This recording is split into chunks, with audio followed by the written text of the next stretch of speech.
Hi guys! So ngayon ay gagawa po tayo ng general reading. Paalala lang po, hindi po lahat ay makaka-resonate. So take what resonate at leave what doesn't.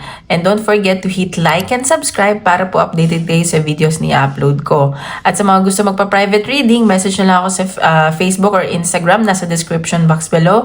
At ipipin ko yun sa comment box, okay? So ngayon, mag-start tayo sa Cancer, water sign, Cancer, Sun, Moon, Rising, and Venus sign. Ano ang makikita natin sa mga sign ng Cancer?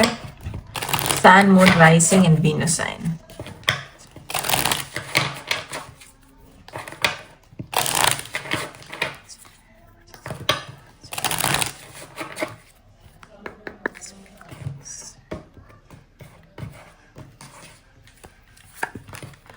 Okay, sa Cancer may nakikita akong new beginning na paparating sa inyo. Baka dito may mga manganganak or buntis. And itong new beginning na to ay makakapagpasaya sa inyo, ganun. And nakikita ko sensitive ngayon yung mga Cancer. And itong pagbabago na to, magiging masaya ka dito. And may transformation ako nakikita. Or may bago kang career, ganun. Ayan, so and also, yung pagbabago na to, mag-e-expand yung knowledge mo. Baka may a-attendan kang seminar or workshop. And nakikita ko na marami ka pang matututunan. Kasi nakikita ko sa mga Cancer, flexible kayong mga tao, though very emotional. Ayan, so gusto niyo pang matuto. May mga a-attendan kayong... Ayan, so baka may mga training kayo. May pag-travel. Baka nga bagong bagong career at sa nakikita ko maganda tong profession or career na tatahakin nyo. May mga seaman ba dito nag-work sa cruise ship?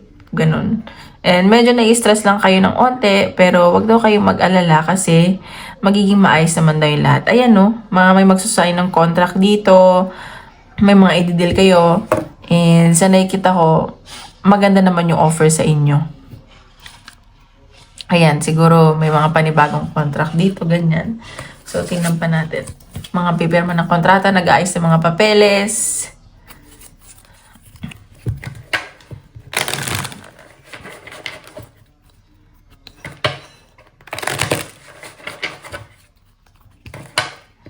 Cancer, Sun, Moon, Rising, and Venus sign. Mga Cancer, Sun, Moon, Rising, and Venus sign.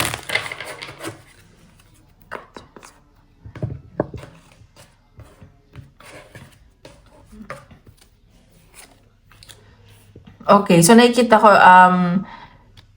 baka may na-obsess sa inyo, ganyan. Or may mga temptation na lumalapit sa inyo, pero dinededman nyo.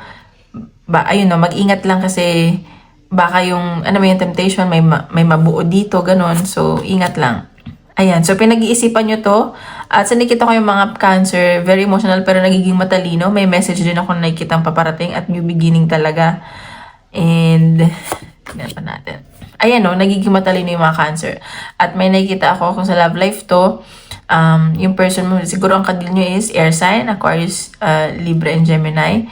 And nakikita ko nagiging matalino yung person mo dito. Baka may obsession na nangyayari sa inyo. And temptation. Ayan no, may partnership. May LGBTQ din ako na sense. Ayan. So may mga binabalanse ka dito. May offer talaga sa'yo. Baka may naliligaw dito, pinag-iisipan mo. Kasi para mas focus ka sa career, sa work, ayaw muna ng love. Pero sa nakikita ko, supportive yung person mo. Parang pinag-usapan nyo na, ay, ito yung magandang dapat gawin, ganun. So, tingnan natin.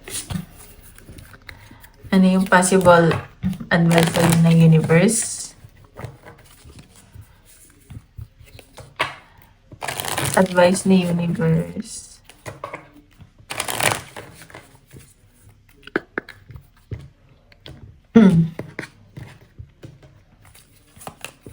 Okay, si universe, we are all just stardust. So, nakikita ko dito maging humble ka daw. Kung marami ka man daw na parang nangyayari maganda sa buhay mo ngayon, maging humble ka, magpasalamat ka. Kung feeling mo sineswerte ka, magpasalamat ka kasi mababait daw kayo. At gift to sa'yo ng universe.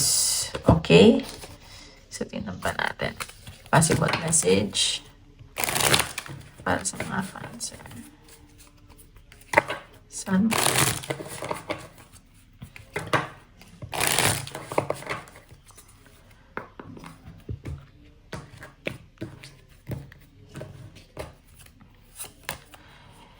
You are bringing powerful emotions into this. So, ayan. So, sabi ko nga, ang mga Cancer, emotional. So, talagang desidido kayo sa bagay na to at mahal na mahal nyo to kung ano man yung pinupursue nyo.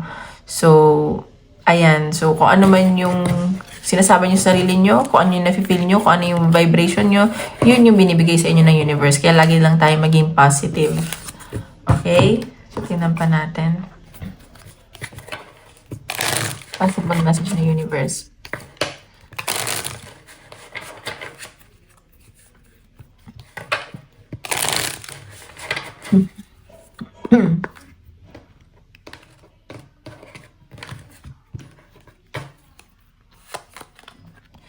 These are obstacles that need to be overcome first. So, ayan. So, siguro nga may pinagdadaanan kayo. Hindi naman madaling mag-ayos ng papeles or magkaroon ng new beginning sa buhay natin. And siguro marami pang yung pagdadaanan. Like, maging ano mo na kayo, ano nyo yung pag-iisip nyo, yung puso nyo. Ayan, ma-overcome nyo din naman yung mga obstacles na paparating sa inyo, okay? So, ayun lang po, Cancer. Maraming salamat po.